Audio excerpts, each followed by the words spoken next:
Assalamualaikum warahmatullahi wabarakatuh. Ketemu lagi bersama saya Nursul Insani dalam channel Insan Pijar, menjadi insan pintar dengan belajar.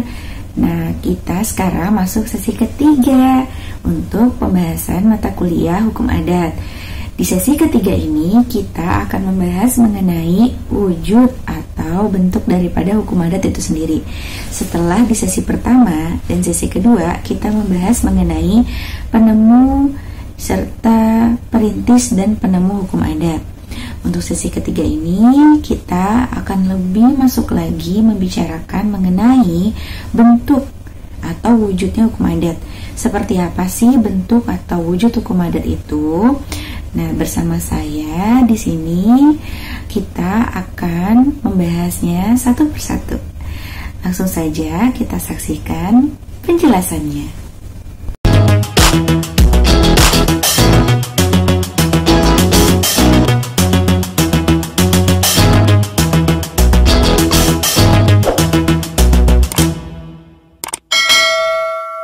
Untuk masuk ke dalam sesi ketiga ini, saya akan menjelaskan satu persatu mengenai bentuk bentuk atau wujud hukum adat. Ya, jadi ada yang menyebutnya sebagai bentuk, ada yang menyebutnya sebagai wujud. Nah, jadi sama saja ya, bentuk atau wujud hukum adat. Di hukum adat itu sendiri ada dua wujud atau dua bentuk daripada hukum adat. Yang pertama dinamakan ius non scriptum, yang kedua dinamakan ius scriptum. Ketika dikatakan sebagai ius non scriptum, ada kata non di dalamnya, yang berarti hukum tidak tertulis. Sedangkan yang satunya itu disebut ius scriptum, yang berarti hukum yang tertulis. Ya, jadi wujud daripada hukum adat itu sendiri ada dua bagian. Yang pertama ius non scriptum, yang kedua ius scriptum. Seperti itu ya.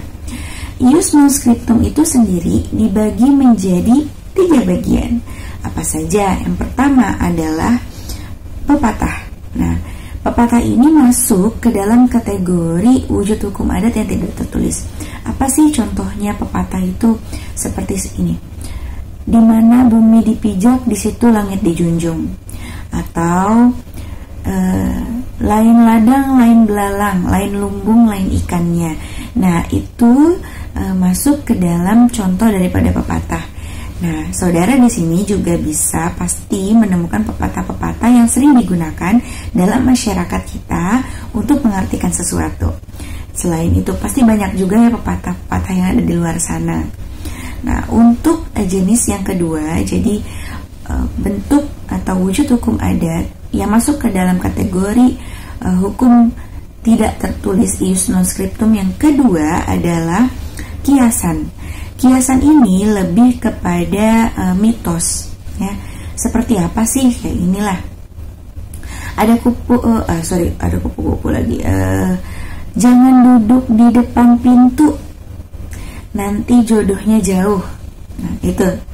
Kemudian jangan duduk di atas bantal, nanti bisulan.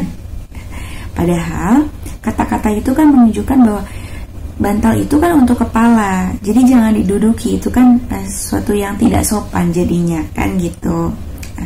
Atau kalau nyapu itu jangan setengah-setengah, nanti jodohnya brewokan gitu. Nah, itu juga kan kalau nyapu itu ya sekalian bersih gitu, jadi nggak kerja dua kali.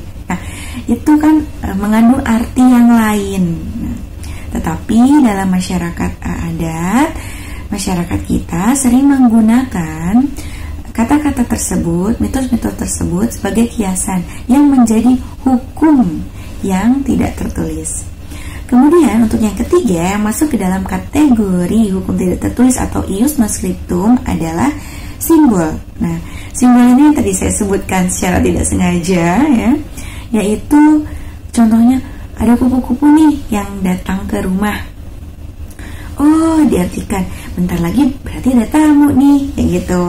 Atau aduh saya kejatuhan cicak nih badannya. Oh, pasti saya kejatuhan sial nanti. Nah, jadi dalam masyarakat kita banyak yang mengartikan tanda-tanda seperti itu, simbol-simbol seperti itu sebagai suatu pertanda. Padahal belum tentu juga gitu ya. Tetapi dalam masyarakat kita itu dipercaya Nah, banyak yang masih percaya akan hal itu. Seperti itu. Nah, antara ketiga ini, jadi antara pepatah, kiasan, serta simbol, ini dapat dipelajari jika kita hidup dan tinggal langsung dalam masyarakat adat tersebut. Jadi jangan diartikan ya kalau masyarakat adat itu masyarakat yang tinggal di pelosok, bukan. Tetapi masyarakat adat itu ya kita. Kita dalam lingkungan masyarakat masih tidak percaya akan hal-hal tersebut. Kalau masih, berarti kita masuk ke dalam ruang lingkup masyarakat adat. Seperti itu ya. Itu masuk ke dalam wujud atau bentuk hukum adat kategori ius non scriptum atau hukum tidak tertulis. Sedangkan yang dimaksud sebagai ius scriptum yang kedua ini ya, wujud yang kedua, yaitu hukum yang tertulis, dibagi menjadi dua, yaitu tercatat dan dokumentasi. Untuk tercatat, ini adalah hasil dari penelitian para pakar hukum adat. Ada contohnya, contohnya dari Supomo yang menulis atau meneliti serta dia jadikan buku, yaitu Hukum Perdata Jawa Barat. Selain Supomo, ada juga Joyo Diguno. Beliau juga menuliskan buku yang berjudul Hukum Perdata Jawa Tengah, gitu ya. Nah, itu masuk ke dalam ius scriptum dalam kategori tercatat. Sedangkan untuk yang kedua yaitu dokumentasi. Nah, dokumentasi ini dapat kita temukan kalau kita main ke museum atau kita masuk ke dalam cagar budaya kayak gitu ya. Nah, contohnya apa? Kalau kita masuk ke museum, kemudian kita lihat prasasti.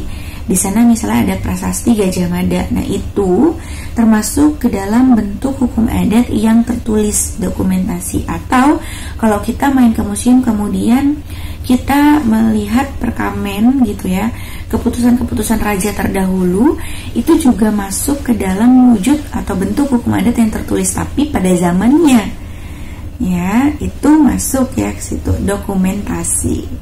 Tuh. Jadi saya ulangi ya, wujud hukum adat itu ada dua, yaitu ius scriptum dan ius non scriptum, yang pembagiannya sudah tadi saya jelaskan. Nah, kemudian di dalam masyarakat adat tersebut, selain mempercayai adanya bentuk atau wujud hukum adat itu, ada 4 pembagian pokok pengertian adat.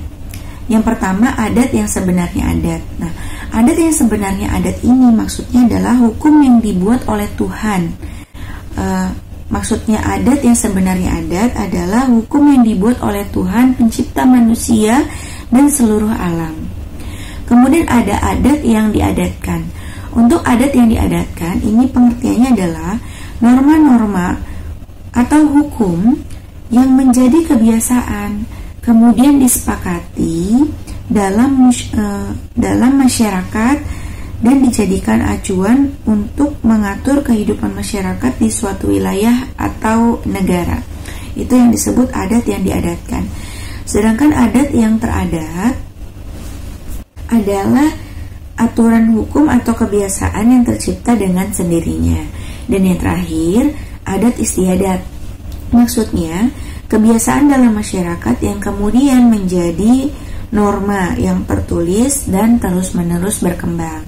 Nah, itulah 4 pokok pembagian serta pengertian adat. Jadi ada 4 ya, adat yang sebenarnya adat yang diadatkan, dan adat yang teradat serta adat istiadat.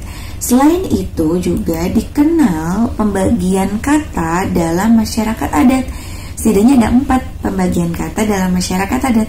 Apa saja itu? Yang pertama adalah kata mendaki. Kata mendaki ini biasanya digunakan untuk menghormati orang yang lebih tua.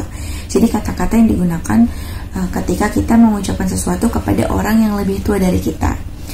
Kemudian kata menurun. Kata menurun itu digunakan, kata-kata yang kita gunakan untuk berbicara kepada orang yang lebih muda dari kita. Kemudian yang ketiga adalah kata melereng. Nah, kata melereng ini biasanya digunakan ketika berbicara antara mertua dengan menantu, gitu ya, baik itu menantu atau mertua laki-laki maupun perempuan, seperti itu ya. Kemudian terakhir ada kata mendatar. Kata mendatar itu biasanya digunakan komunikasi antara yang seusia, kayak seumuran, kayak teman gitu, sejawat dan sebagainya gitu ya. Nah, itulah bentuk dan wujud hukum adat yang di dalamnya juga ada pembagian, pokok pembagian serta pengertian adat serta pembagian kata dalam masyarakat hukum adat. Nah, itulah pembahasan saya dalam materi ketiga ini, mata kuliah hukum adat. Semoga apa yang saya jelaskan dapat bermanfaat dan menuai keberkahan serta ilmu yang bermanfaat untuk kita semua. Jika ada pertanyaan, jangan lupa dituliskan di dalam kolom komentar. Baik juga bisa dituliskan di sana kritik dan saran. Terima kasih telah mendengarkan. Kurang lebihnya mohon maaf. Wabillahi taufiq wal hidayah. Wassalamualaikum warahmatullahi wabarakatuh.